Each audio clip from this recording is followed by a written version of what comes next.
ಚಂದ್ರಶೇಖರ್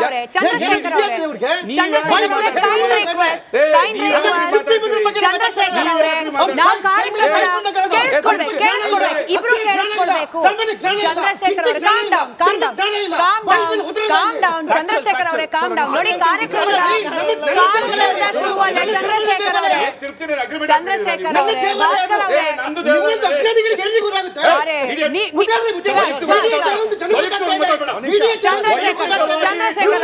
ಚಂದ್ರಶೇಖರ್ ಅವರೇ ಭಾಸ್ಕರ್ ಅವರೇ ಜನ ನೋಡ್ತಿದ್ದಾರೆ, ಭಾಷೆ ಮೇಲೆ ಪರಿಜ್ಞಾನ ಇಬ್ಬರಿಗೂ ಕೂಡ ಚಂದ್ರಶೇಖರ್ ಅವರೇ ಭಾಸ್ಕರ್ ಅವರೇ ಕೇಳಿಸ್ಕೊಳ್ಳಿ. ಚಂದ್ರಶೇಖರ್ ಅವರೇ ಕೇಳಿಸ್ಕೊಳ್ಳಿ.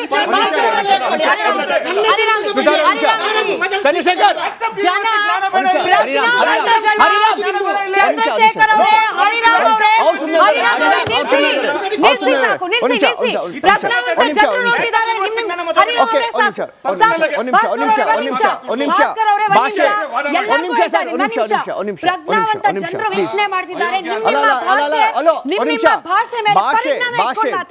ಯಾರಿಗೂ ಅವಕಾಶ ಇಲ್ಲ. ವೈಯಕ್ತಿಕವಾಗಿ ಅವಕಾಶ ಇಲ್ಲ. ಒಬ್ಬರಾದ್ಮೇಲೆ ಒಬ್ರು ದಯಮಾಡಿ ಮಾತನಾಡಿ. ಒಬ್ಬರಾದ್ಮೇಲೆ ಒಬ್ರು ಭಾಸ್ಕರ್ ಪ್ರಸಾದ್ ಅವರು ಮಾತನಾಡಿದ್ದಾರೆ.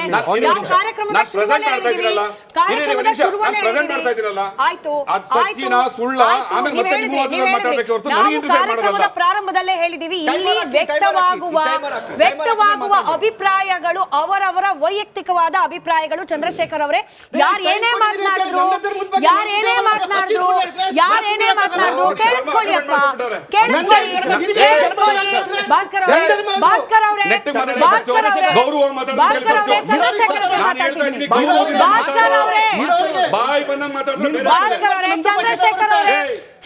ಅವರೇ ಇದು ಸಿಟಿ ಮಾರ್ಕೆಟ್ ಅಲ್ಲ. ಭಾಸ್ಕರ್ ಅವರೇ ಇದು ಸಿಟಿ ಮಾರ್ಕೆಟ್ ಅಲ್ಲ. ಅಷ್ಟೇ. ಚಂದ್ರಶೇಖರ್ ನೋಡಿ, ತುಂಬಾ ಇದು ಸೆನ್ಸಿಟಿವ್ ವಿಷಯ. ಒಂದ್ ನಿಮಿಷ. ಇದು ರಿಪಬ್ಲಿಕ್ ಕನ್ನಡ, ಇದು ಸ್ಟ್ರಕ್ಚರ್ಡ್ ಡಿಬೇಟು. ಓಕೆ, ಭಾಷೆ ಬಗ್ಗೆ ಪ್ಲೀಸ್ ನಾನು ಹೇಳಬೇಕಿಲ್ಲ. ನಾನು ಮಾತಾಡ್ತೇನೆ, ಇವಾಗ ನಾನು ಮಾತಾಡ್ತಾ ಇದ್ದೀನಿ. ದಯಮಾಡಿ 2 ನಿಮಿಷ ಎಲ್ಲರೂ ಮಾತನಾಡುವಾಗ ತಾಳ್ಮೆ ಅನ್ನೋದು, ಸಹಕಾರ ಅನ್ನೋದು ಎಲ್ಲರಿಂದ ನಾನು ಬಯಸ್ತಾ ಇದ್ದೀನಿ. ದಯಮಾಡಿ ನಿಮ್ಮ ಸ್ಥಾನ, ನಿಮ್ಮ ಅವಕಾಶ ಬಂದಾಗ ದಯಮಾಡಿ ಮಾತನಾಡಿ. ಅಲ್ಲಿವರೆಗೂ ಬೇಡ.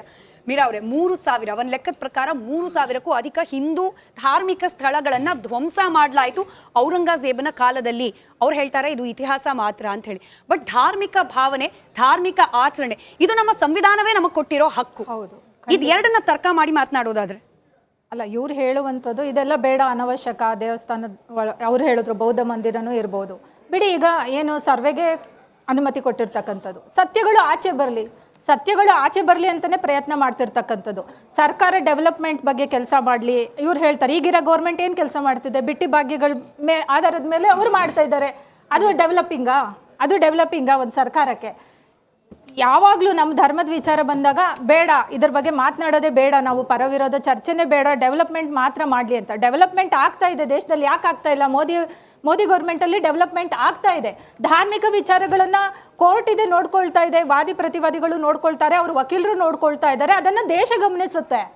ಈ ದೇಶ ಇಡೀ ವಿಶ್ವದಲ್ಲಿ ತೆಗೆದುಕೊಂಡ್ರೆ ನಮ್ಮ ದೇಶದಲ್ಲಿ ಮಾತ್ರ ನಾವು ನಮ್ಮ ದೇವರುಗಳನ್ನು ಕೋರ್ಟ್ ಕಟ್ಕಟ್ಟೆಯಲ್ಲಿ ಅವರಿಗೆ ನ್ಯಾಯ ಕೊಡಿಸ್ಲಿಕ್ಕೆ ತೆಗೆದುಕೊಂಡು ಹೋಗಿ ನಿಲ್ಲಿಸಿರ್ತಕ್ಕಂಥದ್ದು ನಮ್ಮ ದೇಶದಲ್ಲಿ ಮಾತ್ರ. ನಾವು ಬಹುಸಂಖ್ಯಾತರಾಗಿದ್ರೂ ಕೂಡ ನಮ್ಮ ದೇಶದ ದೇವರುಗಳನ್ನು ನಾವು ರಾಮ ಮಂದಿರದಲ್ಲಿ ರಾಮ ಜನ್ಮಸ್ಥಳವನ್ನು ನಾವು ಪಡ್ಕೊಳ್ಳಿಕ್ಕೂ ಕೂಡ, ಒಂದು ರಾಮ ಮಂದಿರ ನಿರ್ಮಾಣ ಮಾಡಲಿಕ್ಕೂ ಕೂಡ ಕೋರ್ಟಿಗೆ ಹೋಗಿ ನಾವು ರಾಮನನ್ನು ಕಟ್ಕಟ್ಟೆಯಲ್ಲಿ ನಿಲ್ಲಿಸಿ ವರ್ಷಗಳ ಕಾಲ ನಾವು ಹೋರಾಟ ಮಾಡಿ ಇವತ್ತು ರಾಮನ ದೇವಸ್ಥಾನ ಆಗ್ತಾ ಇದೆ. ಕೃಷ್ಣನ ದೇವಸ್ಥಾನದಕ್ಕೂ ಕೂಡ ಈಗ ಹೋರಾಟ ಮಾಡ್ತಿರ್ತಕ್ಕಂಥದ್ದು. ಏನು ತಪ್ಪೇನಿದೆ ಅದರಲ್ಲಿ? ಲೀಗಲ್ ಆಗಿ ಹೋಗ್ತಾ ಇದೀವಲ್ಲ, ಸಾಕ್ಷಿಗಳನ್ನ ಒದಗಿಸ್ತೀವಿ. ನಮ್ಮ ಹತ್ರ ಸಾಕ್ಷಿ ಇದೆ, ಸಾಕ್ಷಿಗಳನ್ನ ಒದಗಿಸ್ತೀವಿ. ಮಂದಿರ ಇದ್ರೆ ಮಂದಿರ ಆಗುತ್ತೆ, ಮಸೀದಿ ಇದ್ರೆ ಮಸೀದಿ ಆಗುತ್ತೆ. ಅಷ್ಟಕ್ಕೂ ಇವ್ರ ತರ್ಕಕ್ಕೆ ಕೃಷ್ಣ ಜನ್ಮಭೂಮಿ, ಕೃಷ್ಣ ಹುಟ್ಟಿದ್ದು ಯಾವಾಗ? ಕ್ರಿಸ್ತಪೂರ್ವ 3228, ಹೌದಾ? ಆವಾಗ ಇಸ್ಲಾಮೇ ಇರಲಿಲ್ಲ, ಕುರಾನು ಇರಲಿಲ್ಲ, ಮುಸ್ಲಿಮರು ಇರಲಿಲ್ಲ, ಆಗ ಹುಟ್ಟಿದ್ದು. ಈ ಕೆಲವೊಂದು ವಿಚಾರಗಳು ಮೇಲ್ನೋಟಕ್ಕೆ ಇರುವಂಥದ್ದು. ನಮ್ಮ ಒಂದು ಮಂದಿರಗಳನ್ನು ಒಡೆದು ಮಸೀದಿಯನ್ನ ಕಟ್ಟಿರ್ತಕ್ಕಂಥದ್ದು. ಇದು ಒಂದೇ ಅಲ್ಲ, ನಾವು ಹೋರಾಟ ಮಾಡಬೇಕಾಗಿದೆ. ಹಿಂದೂಗಳ ಹಕ್ಕು, ನಾವು ಹೋರಾಟ ಮಾಡ್ತೀವಿ. ರಾಮ ಮಂದಿರನೂ ನಮ್ಮದೇ, ಕಾಶಿ ವಿಶ್ವನಾಥ ಟೆಂಪಲ್ಲು ನಮ್ಮದೇ, ಕೃಷ್ಣನ ಜನ್ಮಸ್ಥಳವಾದ ಮಥುರಾ ಕೂಡ ನಮ್ಮದೇ. ನ್ಯಾಯವಾಗಿ ನಾವು ಲೀಗಲ್ ಆಗಿ ಫೈಟ್ ಮಾಡ್ತಿದ್ದೀವಿ. ಅದರಲ್ಲಿ ಏನು ತಪ್ಪು ಮಾಡಬಾರ್ದು.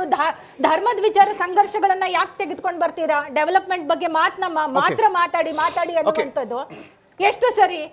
ನಮ್ಮ ಒಂದು ಸಂಸ್ಕೃತಿ, ನಮ್ಮ ಧರ್ಮದ ಒಂದು ಸ್ಟ್ರಕ್ಚರೇ ಭಾರತ ಅನ್ನುವಂಥದ್ದು ನಿಂತ್ಕೊಂಡಿರ್ತಕ್ಕಂಥದ್ದು. ನಾವು ಬಹುಸಂಖ್ಯಾತರು ಇಲ್ಲಿ ನಮ್ಮ ದೇವಾಲಯಗಳನ್ನ ನಾವು ಉಳಿಸ್ಕೊಳ್ತೀವಿ, ನಮ್ಮ ದೇವಸ್ಥಾನಗಳನ್ನ ಒಡೆದಾಕಿರ್ತಕ್ಕಂಥದ್ದು, ಅವ್ರದ್ದು ಮಸೀದಿಗಳನ್ನ ನಾವು ಒಡೆದಿಲ್ಲ ಎಲ್ಲೂ. ನಿಮ್ 2 ನಿಮಿಷ ಆಗಿದೆ ಇವಾಗ. ಓಕೆ, 2 ನಿಮಿಷ ಆಗಿದೆ. ಈಗ ಇವ್ರು ಹೇಳಿದ್ರು ಇದು ಇತಿಹಾಸ ಅಲ್ಲ ಅಂತ. ಒಂದು 2 ಪಾಯಿಂಟ್ ಮಾಡ್ತೀನಿ, ಹರಿರಾಮ್ ಅವ್ರು ನೀವು ರೆಸ್ಪಾನ್ಸ್ ಮಾಡ್ಬೋದು. ಓಕೆ, ಈ ದೇವಸ್ಥಾನ ಇದೆಯಲ್ಲ ಕೃಷ್ಣ ಜನ್ಮಭೂಮಿ, ಇಲ್ಲಿ ಸುಮಾರು ರೆನೋವೇಷನ್ಸ್ ಆಗಿದೆ ಹಲವಾರು ದಶಕಗಳಿಂದ. ಇಲ್ಲಿ ಕೇಶವದೇವ ದೇವಸ್ಥಾನ ಇದೆ, ಗರ್ಭಗೃಹ ಇದೆ, ಓಕೆ, ಭಗವತ ಭವನ ಇದೆ. ನೀವು ನೋಡಿದ್ರೆ ಇಲ್ಲಿ ಕೇಶವದೇವ ಕಟ್ಟಿದ್ದು 1958ರಲ್ಲಿ. ಯಾರು ಕಟ್ಟಿದ್ದು? ರಾಮಕೃಷ್ಣ ದಾಲ್ಮಿಯಾ. ಗರ್ಭಗೃಹ ಇದೆ, ಡೆಡಿಕೇಟೆಡ್ ಟು ಯೋಗಮಯ. ಭಗವತ ಭವನ ಇದೆ, ಡೆಡಿಕೇಟೆಡ್ ಟು ಶ್ರೀಮದ್ ಭಗವತ್. 1982ರಲ್ಲಿ ಕಂಪ್ಲೀಟ್ ಮಾಡಿರೋದು. ಈ ಭವನದಲ್ಲಿ 5 ದೇವಸ್ಥಾನಗಳಿವೆ. 5 ದೇವಸ್ಥಾನ. ಇದು ಇತಿಹಾಸನ ಅಥವಾ ಇದು ಮಿತ್? ಅಲ್ಲ, ನೀವು ಹೇಳಿದ್ರಲ್ಲ, ಇದು ಸುಮಾರು 1000 ವರ್ಷಗಳ ಹಿಂದಿಂದ ನೀವೇ ಹೇಳಿದಾಗೆ. ಈಗ ನೀವು ಆವಾಗಲೇ ಹೇಳ್ಬೇಕಾದ್ರೆ ಹೇಗಿತ್ತು ಅಂದ್ರೆ 100 ವರ್ಷ ಅಲ್ಲ, 1958ರಿಂದ ದಶಕಗಳಿಂದ ರೆನೋವೇಷನ್ ನಡೀತದೆ. ನಾನು ಸ್ವಾತಂತ್ರ್ಯದಿಂದ ಯಾವ ರೆನೋವೇಷನ್ ಆಗಿ ನಾನು ಹೇಳಿರೋದು. This is history, I accept it, this is history. But ನೀವು ಪ್ರಾರಂಭದಲ್ಲಿ ಹೇಳಿದ್ರಲ್ಲ, that is not history, that is a Purana. ಈಗ ಹೇಳಿದ್ರಲ್ಲ ಇದು, yes this is history. So it has a history of some few years. ಒಪ್ಕೊಳ್ಳೋಣ ಅದನ್ನು. ನಾನು ಹೇಳುವಂಥದ್ದು ಏನಂದರೆ, ದೇವಾಲಯಗಳು, ಧರ್ಮ, ದೇವರು ಅನ್ನೋದು ಭಾವನೆ ಮತ್ತು ನಂಬಿಕೆಗಳದು. ಸೊ ಅಲ್ಲಿ ನಾವು ಭಾವನೆಗಳನ್ನು, ನಂಬಿಕೆಗಳನ್ನು ತಪ್ಪು ಅಂತ ಹೇಳಲಿಕ್ಕಾಗಲ್ಲ. ನೀವು ದೇವ್ರನ್ನ ನಂಬಾರ್ದ, ಅದು ಅವರವರ ವೈಯಕ್ತಿಕ. ರಾಮ ಇದಾನ ಇಲ್ವಾ, ಅದು ಅವರವರ ವೈಯಕ್ತಿಕ.